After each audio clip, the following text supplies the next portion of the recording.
요즘 은행 이율이 높아짐에 따라 은행의 저축이나 저축에 관심을 두는 사람들이 많아졌는데요. 높은 이자를 주는 한정판 적금을 들기 위해 새벽부터 오픈런을 하는 분들도 생겨나고 있습니다. 하지만 이렇게 좋은 적금 가입을 망설이는 분들이 생각보다 많았습니다. 바로 기초생활수급자분들이 적금 가입을 망설이고 있었습니다. 수급자분들은 적금 가입으로 수급자에서 탈락할까봐 망설이고 있고 청약통장 역시 같은 이유로 만들기를 망설이기도 합니다. 수급자분들은 적금을 가입할 때에도 계산을 잘해야 수급 자격을 유지할 수 있다는 사실 알고 계셨나요?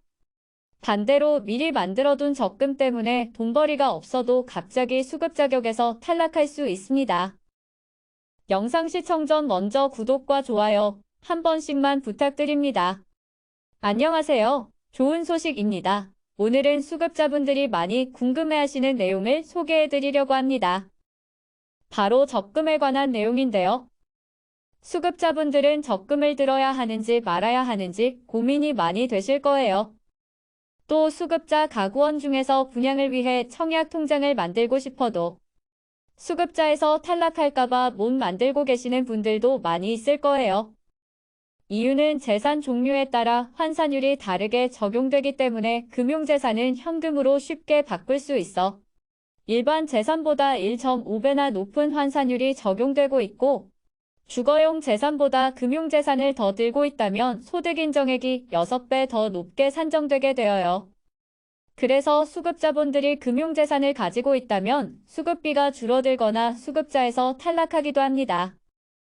수급자분들이 돈을 모으기 힘든 이유도 이 때문인데요. 금융재산이 많을수록 수급자에게는 손해이기 때문에 돈을 모으기 힘들게 법이 되어 있어요. 그래서 수급자분들도 저축을 할 수 있도록 적금에 대해 일정 금액을 공제하고 있어요.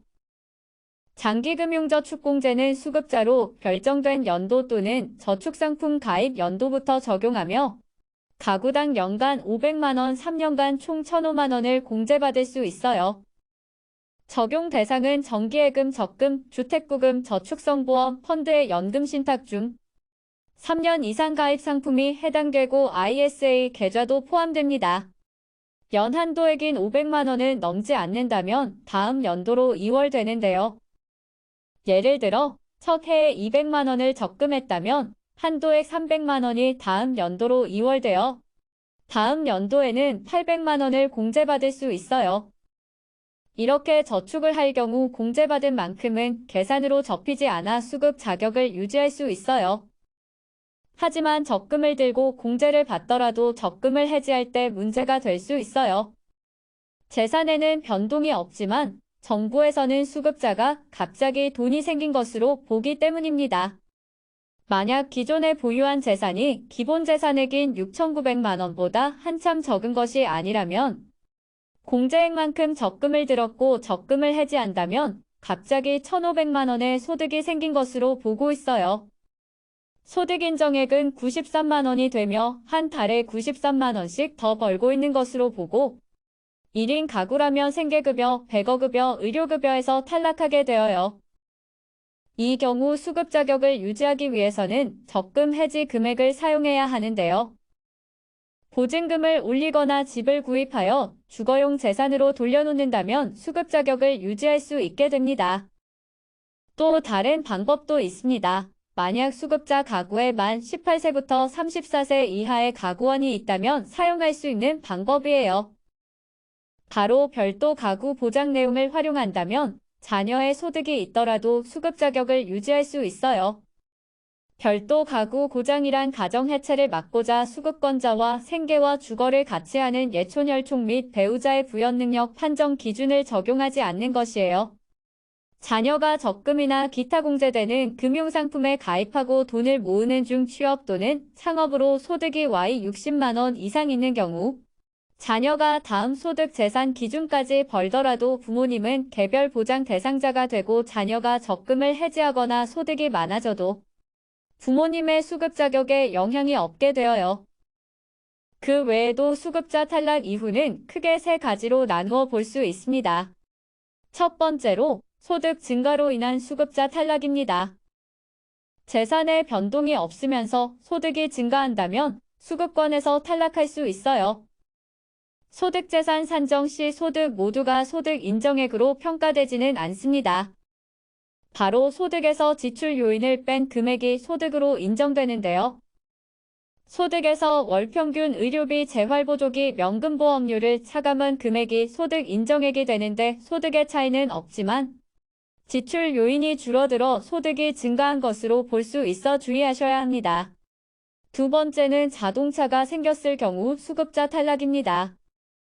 기초생활수급자의 재산의 소득 환산율을 보시게 되며 주거용 재산은 1.04%, 일반 재산은 4.17%, 금융재산은 6.25%로 월 소득으로 환산되며 자동차의 경우 100%의 환산율로 자동차를 소유한 경우 수급 자격에 탈락하기 쉽습니다. 단순 계산으로 500만 원의 중고차 한 대를 보유한 경우 5억 5천만 원의 집을 소유한 것과 같습니다. 하지만 현실에 비추어 보았을 때 상황에 따라 재산가액 산정에서 제외하거나 일반 재산의 소득 환산율인 4.17%를 적용하는 자동차들도 있습니다.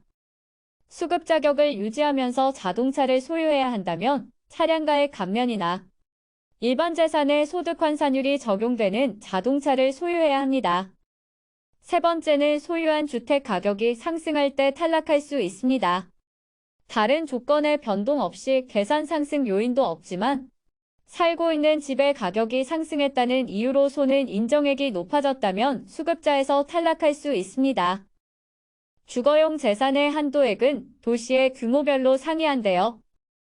주택을 소유한 대도시에 거주하는 수급자는 대부분이 1억 원이 넘는 주택을 소유할 확률이 높은데요. 주거용 재산의 한도액을 넘어선다면 초과한 금액은 주거용 재산이 아닌 일반 재산으로 보고 환산된 소득 인정액이 4배가 상승하게 되니 유의하셔야겠습니다.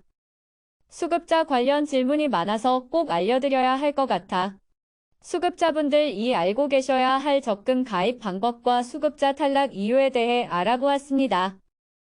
앞으로도 여러분의 질문과 의견을 받아 도움이 될 수 있도록 노력하겠습니다. 영상이 도움이 되셨다면 구독과 좋아요 한 번씩만 부탁드립니다.